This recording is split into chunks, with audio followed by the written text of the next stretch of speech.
Thank you mga kaibon, maraming salamat po. Welcome back sa YouTube channel natin. Kumusta po kayong lahat mga kaibon?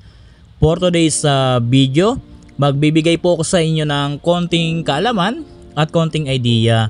Sa video na to mga kaibon, pag-uusapan po natin yung mga naging katanungan sa akin ng kaibon natin. Medyo marami-rami po yung kaibon natin ang nagtatanong sa akin patungkol dito sa topic natin. Yung mga katanungan po nila magkakaiba, pero iisa lang din naman po yung punto. Kaya po gumawa tayo ng content para po makatulong doon sa mga kaibon natin na nagtatanong. At sa mga kaibon natin dyan na nanonood, sana po magkaroon kayo ng konting kaalaman at konting idea. Itong topic natin ngayon mga kaibon, patungkol po ito sa itlog ng mga alaga nating ibon. Lalong-lalo na po doon sa mga itlog na papisana. Meron kasi tayong kaibon ang nagtanong sa akin. Yung tanong niya, meron daw crack yung itlog. Ngayon, ang ginawa niya kasi siguro baguhan lang si sir sa pag-aalaga ng itlog. Nung nakita daw niya na merong crack, siya na mismo ang nag-open ng itlog. Kumbaga binuksan na niya ng kusa. Nung binuksan daw niya, meron dugo. Kaya natakot daw siya. Bakit daw merong dugo? At ngayon, ang ginawa daw niya, binalik niya doon sa breeder. Ang problema, ibinaon ng breeder yung itlog na merong crack. Ibinaon sa nesting material. Sayang, maganda pa naman daw sana yung parisan niya. Meron din tayong kaibon ang nag-share ng kwento niya. Ang ginawa daw niya, nakita rin niya na merong crack. Ngayon siya na mismo nagbalat. Ngayon nakalabas naman daw ng maayos yung sisiw doon sa shell. Ngayon nang lumabas, inilagay daw niya doon sa breeder. Ganon din ang ginawa daw ng breeder. Ibinaon yung pinisa niya na itlog na merong laman sisiw. Buhay naman daw sana. Nang binalik niya, ilang oras sinilip niya, wala, binaon daw. Tapos meron din tayong mga kaibon na nag-share din ng kwento at nagtanong sa akin. Meron daw siyang nakita doon sa itlog sa palibot na parang mayroon na konting crack. Ngayon ang ginawa din daw niya, siya na mismo ang nagbukas. Binuksan daw niya, tapos inilagay doon sa breeder. Ang kagandahan doon kay sir, dahil yung binuksan niya, kumbaga nakasurvive, binuhay ng breeder. So mga kaibon, meron pang mga katanungan na halos pare-pareho lang din naman sa katanungan din nila. Magbibigay po ako sa inyo ng konting kaalaman at konting idea pagdating po dito. Ang isi-share ko dito ay base lamang din ito sa experience ko sa pag-aalaga ng mga ibon. So meron talagang mga breeder po na magagaling. Meron mga breeder din na talagang okay lang, hindi maselan. Meron mga breeder na talagang maselan. Kagaya ng nauna na naikwento ko at yung pangalawa na krinak nila. So hindi, kumbaga ibinaon doon. Ibinaon ng breeder yung pinisa. May mga breeder kasi na siguro ang akala nila hindi kanila yon. Merong mga ganyan. Ang akala nila nilagay mo lang yun doon kasi yung itlog kasi nila bilog pa. Papisa pa lang. Nung lumabas yan dyan, kompleto pa yung itlog. Nung bumalik may inakay na. Kaya magtataka talaga yan. So meron mga breeder na ganyan na medyo maselan. Meron naman na breeder na kagaya noon kay sir na panghuli nating naikwento na pinisa niya, nilagay niya doon, so far survive, buhay. So magaling ang ganong breeder mga kaibon. Pero minsan talagang nangyayari yung ganito. Hindi man natin sabihin na talagang yung breeder magaling or hindi magaling. Meron kasing mga pagkakataon na baka yung mga breeder nila na kagaya ng naikwento ko ng una na ibinaon, baka po mga basal yan. So kapag basal talaga, magtataka yan, wala pang idea po yan pagdating dyan, first time yan. Kahit nga po sa pagpisa ng itlog, medyo kabado pa tayo kapag basal. Kapag basal kasi, minsan baka hindi pisain or hindi niya alam kung ito na ba ang sign na palabas na ang sisiw sa shell, bago niya tuktukan yung palibot ng shell para makalabas yung sisiw. Siyempre pag basal po, nangangapa pa yan. First timer kasi ang mga basal. So doon sa mga basal na breeder natin, talagang minsan nangyayari po ang ganon na halimbawa tinulungan mo siya, ikaw nag-crack, ikaw nagpalabas ng sisiw, tapos nilagay mo doon. Hindi minsan dahil basal yan, di pa niya alam. Minsan talaga mga kaibon, ibabaon niya yan, akala niya kasi hindi niya yan itlog. Swerte natin kung maging kumbaga makisama yung breeder natin na maramdaman niya na tinulungan lang natin makalabas yung shell, yung itlog, yung inakay sa shell. So limliman niya, buhayin niya yung inakay na nilabas natin, maganda yon. Pero nangyayari po talaga yan sa mga basal. Doon naman sa mga proven breeder, minsan kapag tinulungan natin sila, inilagay natin doon yung sisiw na nailabas, minsan talagang bubuhayin nila yan dahil alam nila na inakay nila yon. Kaya maganda po. Pero may mga pagkakataon na kahit proven breeder na yan, di basal, kapag medyo maselan, talagang ibabaon yung pinisa natin.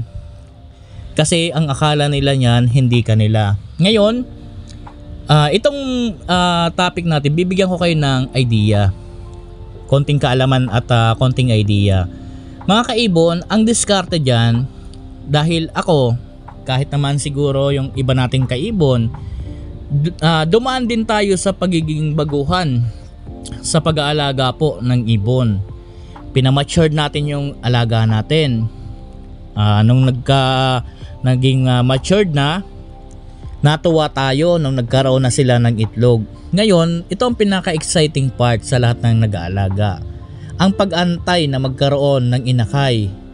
Pero minsan, itong pag-aantay natin na magkaroon ng inakay, nauuwi sa disgrasya dahil sa sobrang excited natin na baka hindi pisain yan, yung mga agam-agam ba sa isip natin na baka hindi pisain yan, krinakan lang, no? Siyempre magkaka-expression tayo ng ganyan, baka krinakan lang, tapos hindi naman na itutuloy yung pagpisa, baka binasagan lang. So nagkakaroon tayo ng mga agam-agam sa ganyan. Kapag tiningnan agad natin yung itlog, ganyan agad yung naiisip natin, nakita natin na may crack, baka overdue na. Kasi may crack, di siguro tinuloy. So hindi natin, hindi natin naisip agad na yung mga posible na dapat gagawin ng breeder doon sa itlog. Yung inisip natin agad na, ay wala, sayang, ganun agad. Kumbaga negative tayo agad. So meron mga ginagawa ko dahil naranasan ko rin maging ganito noon nang talagang baguhan din tayo sa pag-aalaga. Naranasan ko rin ang ganito sobrang excite hanggang sa nabubuksan natin yung itlog. Pagbukas natin meron ng dugo. Kasi hindi pa naman niya oras para lumabas. Kumbaga na-excite lang tayo, nakita natin may crack, ang naisip natin agad baka na overdue or baka hindi naman pipisain. Mga kaibon, ganito ang step na dapat ninyong gawin. Kapag po nakita po ninyo na merong crack, ang pagpisa po ng itlog, kung hindi nyo po na ililista yan, 18 to 24 days dapat nakalabas na yan dyan sa shell niya. Mula initlog po yan, dapat 18 to 24 days na ilabas na po yan. Ngayon, kung di nyo po na ililista yung itlog kung kailan, halimbawa po nakita po ninyo yung mga itlog. Yung itlog, for example, nakita po ninyo na merong parang crack. Merong parang crack sa shell. Huwag nyo pong buksan yan. Dahil alam po ng breeder kung ano ang dapat nilang gawin dyan. Ang dapat po ninyong unang gawin, kapag nakita ninyong crack na para sa palagay ninyo parang matagal, kumbaga baka mag-overdue nga, ang una po ninyong gawin, kumuha po kayo ng flashlight. I-candling po ninyo. Itutok nyo po ng 2 minutes yung flashlight dyan sa itlog. Sa 2 minutes nang yan, gagalaw po yan kung buhay pa. Kung buhay pa po yan, talagang gagalaw po yan. Makikita nyo naman po yan na gumagalaw dahil po yung crack, yung mismong may crack na ginawa ng breeder natin, yung mismong may crack nang yan po yung bibig. Diyan po yan kinakrakan sa may bibig para huminga. Kaya po kung maliit pa lang ang crack, i-candling po ninyo, ilawan po ninyo, i-candling, makikita po ninyo yan dyan na humihinga, gumagalaw. Sa 2 minutes na hindi yan gumalaw, overdue. Pero pag 1 minute pa lang, o kahit pagkasampa mo pa lang ng pang-candling mo, may gumagalaw, wag mo nang galawin. Wag mo nang pakialaman. Ibalik mo dyan dahil pipisain yan ng breeder natin. Pero kung 2 minutes na walang gumagalaw, tapos yung kulay niya parang brown na sa loob, overdue nga. Pero kung ang kulay niya parang puti pa lang, tapos merong gumagalaw, okay yan.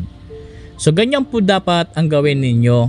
Wag muna tayong makialam na buksan, unahin muna natin yung candling. Dahil doon makikita natin kung buhay. Kung buhay, ilagay. Kung patay, hindi po yan gagalaw sa loob ng 2 minutes. Pwede nyo na pong tingnan. Lalo na po kung kulay brown na yung loob ng shell. Kasi kapag kulay brown, posible pong patay na po yan mga kaibon. Tapos mapapansin nyo naman yan.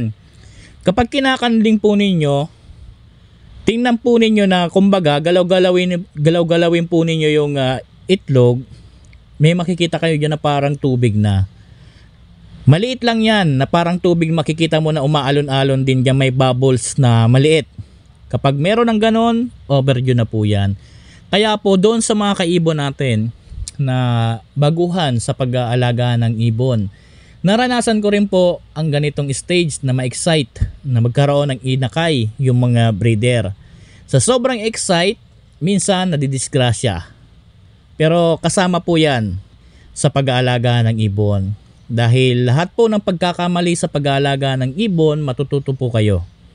So, itong mga video na ginagawa ko, ito na sana yung panoorin po ninyo at sundin para po hindi nyo na po maranasan yung mga pagkakamaling naging sayang na katulad ko noon na naging baguhan.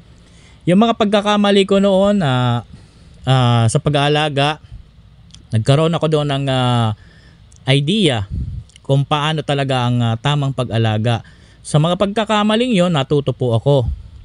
Ngayon mga kaibon, kumbaga tinulungan ko na po kayo para hindi na po kayo magkamali. Nasa sa inyo na po yan kung susundin nyo po yung mga pinapayo ko sa inyo sa pag-aalaga ng mga ibon.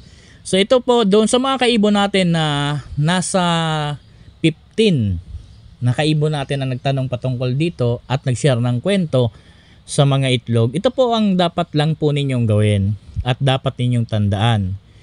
Kapag po nakita po ninyo yung itlog na malapit ng mapisa na merong crack, huwag nyo po munang pakialaman. Hayaan nyo lang po ang breeder po ninyo dahil alam po nila ang ginagawa ng breeder po natin. Ang breeder natin kapag po nag-crack yan dyan sa itlog, marunong po yan. Alam po niyan ang gagawin. Pero kung ang breeder po natin, ang itlog 18 days na, ni crack, walang nakita kayo sa itlog. Inabot ng 20 days ni crack, wala kayong nakita sa itlog hanggang sa inabot ng 24 days, walang nakita kayong crack sa itlog hanggang sa na-overdue yung itlog. Yan ang hindi magandang breeder, hindi marunong. Hindi po marunong magpisa ang ganyan. Pero kung nakita mo 20 days or 18 days merong crack, malapit nang mapisa, nakita mo merong crack yung mga itlog, yan po, marunong po yan. Hayaan nyo lang po. Ngayon, kung umabot na ng ilang araw, inabot na ng 4 days to 5 days, ang gawin po ninyo, wag muna ninyong buksan yung itlog. I-candling nyo muna, kagaya po ng sinabi ko kanina. I-candling po ninyo sa 2 minutes na walang gumalaw at naging kulay brown na yung loob at parang may tubig sa taas. Kapag ginagalaw-galaw ninyo yung itlog, ibig sabihin po niyan, overdue na yan, patay na po yung CCO dyan sa loob ng itlog. Pero kapag kinandling po ninyo, meron kayong nakikitang gumagalaw, may parang gumagalaw sa loob na parang humihinga, lalong-lalo na doon sa may crack dahil yun ay bibig, hayaan nyo lang po yan dyan at pipisain po yan ng breeder po ninyo. So yun lang po ang dapat ninyong gawin. Hindi po kayo dapat, halimbawa, nakita po ninyo na merong crack, sabay inisip mo na agad, ay overdue, baka hindi nagpipisa yung breeder. Sabay pagbukas mo, kagaya ng iba na nagtanong sa atin, pagbukas may dugo. Binalik doon sa breeder, di naman nilimliman na, binaon. Kasi po ang breeder, ang akala ng breeder ninyo, hindi inyo yan. Hindi kanila yan. Kaya ganyan ang ginagawa. So doon sa mga kaibon natin na nagtanong, ganito lang po ang gawin po ninyo para hindi masayang. Sana po nagkaroon kayo ng konting kaalaman at konting idea. Maraming salamat po. Hanggang dito muna yung video natin. Happy birthday po sa ating lahat. God bless po sa ating lahat mga kaibon. Thank you po.